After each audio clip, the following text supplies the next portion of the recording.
하나님 말씀 구약성경 잠언 21장의 말씀을 함께 보겠습니다.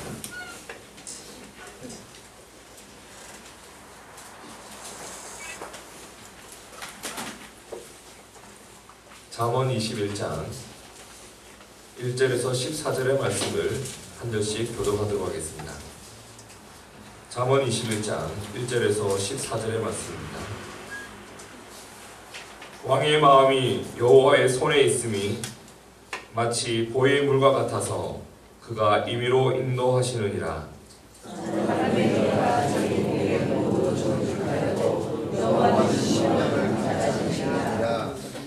의와 공평을 행하는 것은 제사 드리는 것보다 여호와께서 기쁘게 여기시느니라.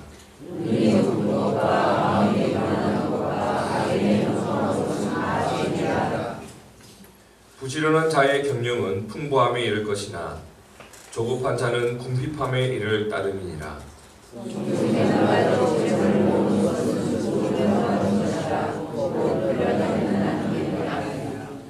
악인의 강포는 자기를 소멸하나니 이는 공의 행하기를 싫어함이니라.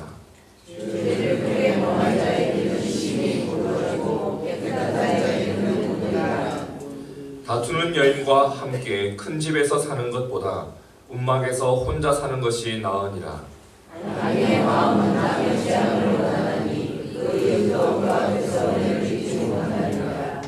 거만한 자가 벌을 받으면 어리석은 자는 경성하겠고 지혜로운 자가 교훈을 받으면 지식이 더하리라.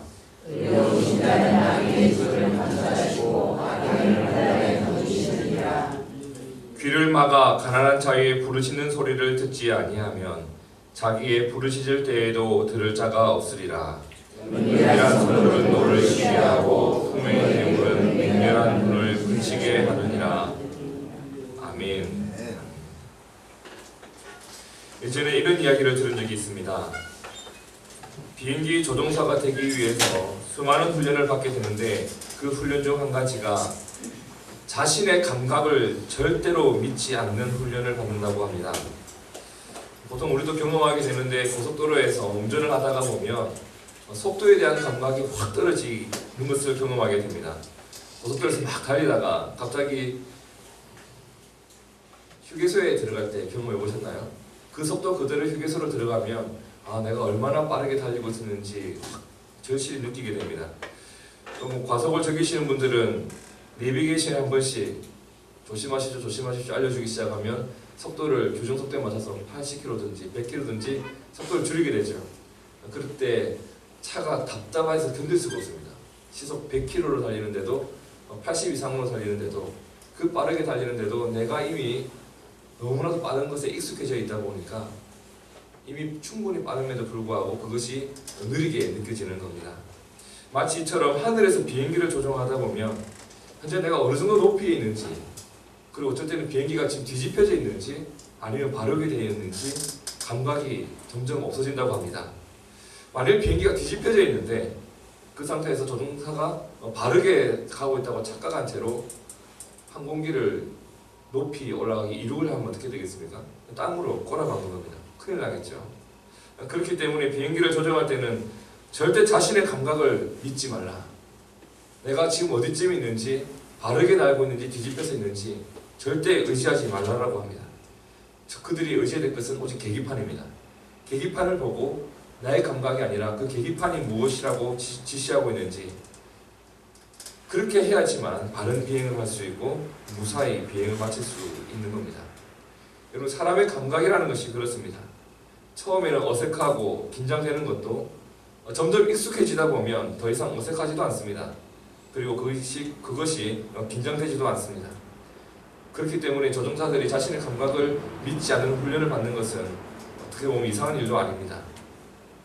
근데 이처럼 무언가를 운전할 때의 감각처럼 우리가 신뢰하지 말아야 될, 우리가 절대 의지하지 말아야 될 감각이 또 한 가지 있는데 그것이 바로 죄에 대한 감각입니다.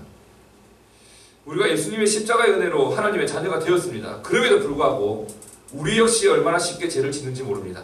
왜냐하면 우리가 이미 그 죄에 대해서 너무 익숙해져 있기 때문입니다. 성경은 사람에 대해서 이렇게 말합니다.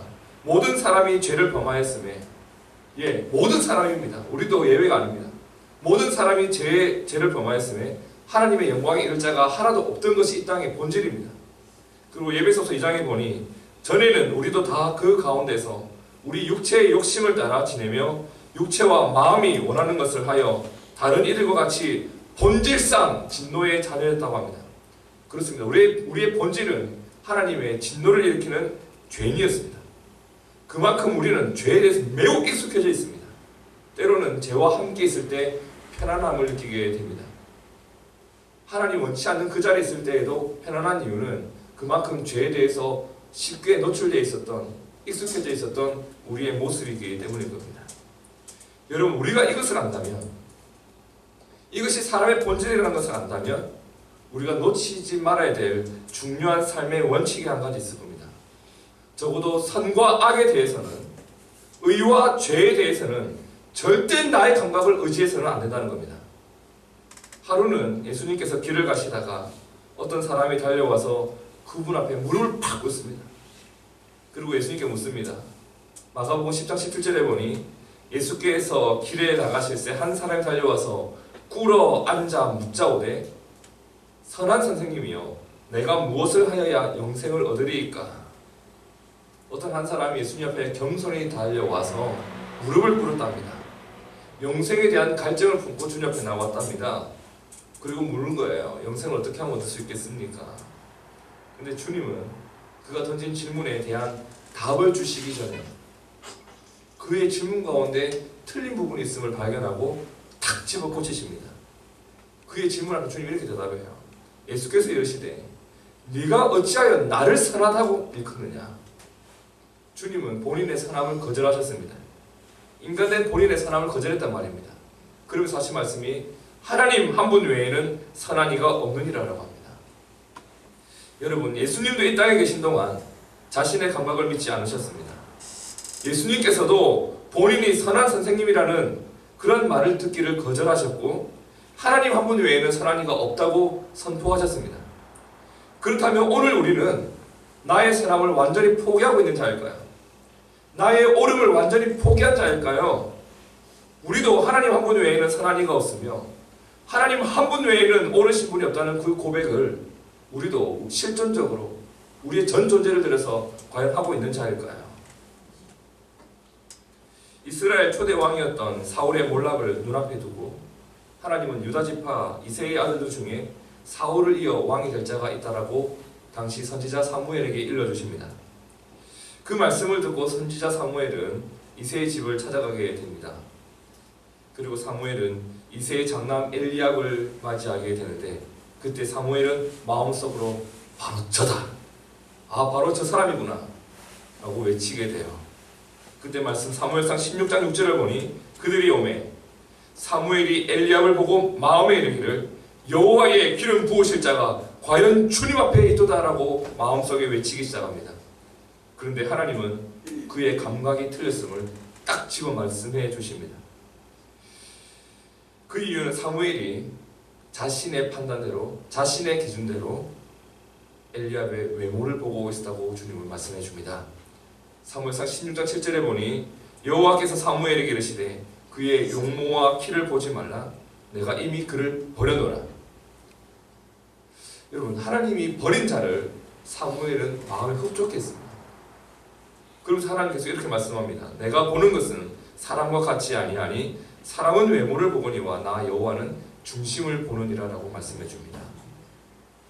여러분, 옳고 그름에 대하여 사람의 판단, 선과 악에 대하여 사람의 판단, 의와 죄에 대하여 사람의 판단, 성경은 분명히 말씀합니다. 그 판단 자체를 너희는 할 수 없다라고 합니다. 왜냐하면 우리는 죄인이기 때문입니다. 야고보서 4장 11절에 이렇게 말합니다. 내가 만일 율법을 판단하면 율법의 준행자가 아니요 재판관이로다.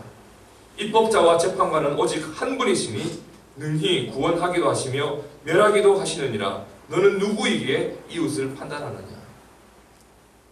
성경은 우리를 판단자로 세우신 적이 없습니다. 우리는 하나님 말씀을 따라갈 뿐입니다. 우리는 그분의 말씀으로 선과 악을 분별할 뿐이며 하나님 말씀으로 의와 죄를 구분하는 자가 되어야 됩니다. 여러분, 마치 우리가 이처럼 믿지 못할 감각을 가지고 있고 믿지 못할 죄에 대한 감각을 가지고 있는 자에게 오늘 하나님 말씀은 2절에서 이렇게 말씀합니다. 사람의 행위가 자기 보기에는 모두 정직하여도 여호와는 심령을 감찰하시느니라. 여러분, 사람의 행위가 자기 보기에는 모두 정직하다고 합니다. 자기 보기에는 정직한 일이에요. 자기 보기에는 합당한 일이고 자기 보기에는 옳은 일일 수가 있습니다. 그런데 이미 우리가 살펴본 것처럼 자기 보기에 아무리 정직할지라도 자기 보기에 아무리 옳을지라도 우리는 이미 신뢰할 수 없는 근거를 붙잡은 겁니다.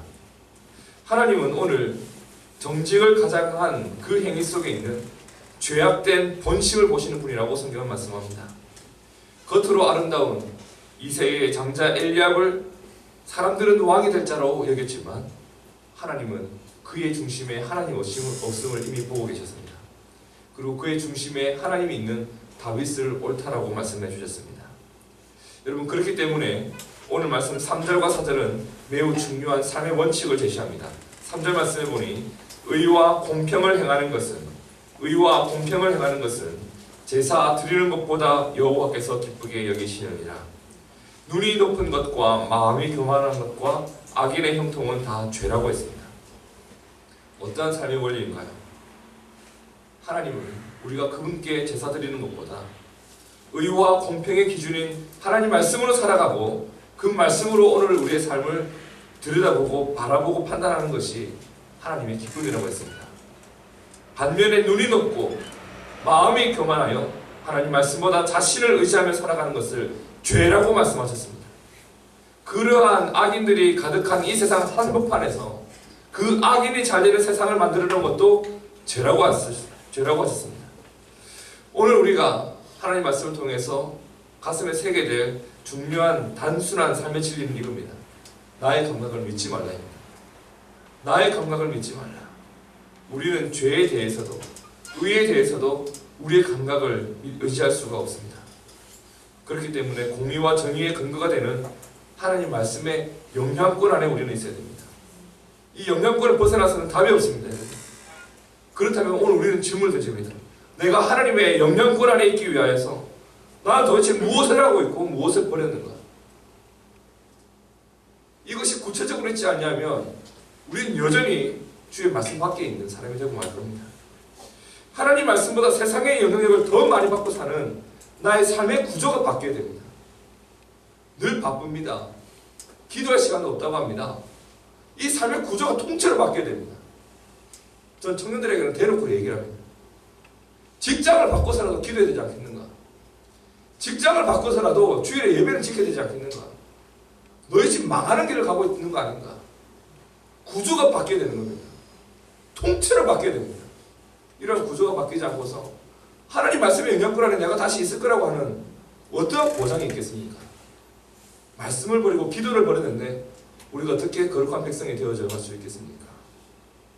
여러분, 하나님께서 기뻐하시는 것은 제사보다 공의와 정의를 행하는 것이라고 했습니다. 제사보다 그분의 말씀 안에 있는 겁니다. 오늘 이 지혜로 사는 은혜가 우리 가운데 있기를 바랍니다. 이 지혜로 충만했던 한 시인이 이런 고백을 했습니다.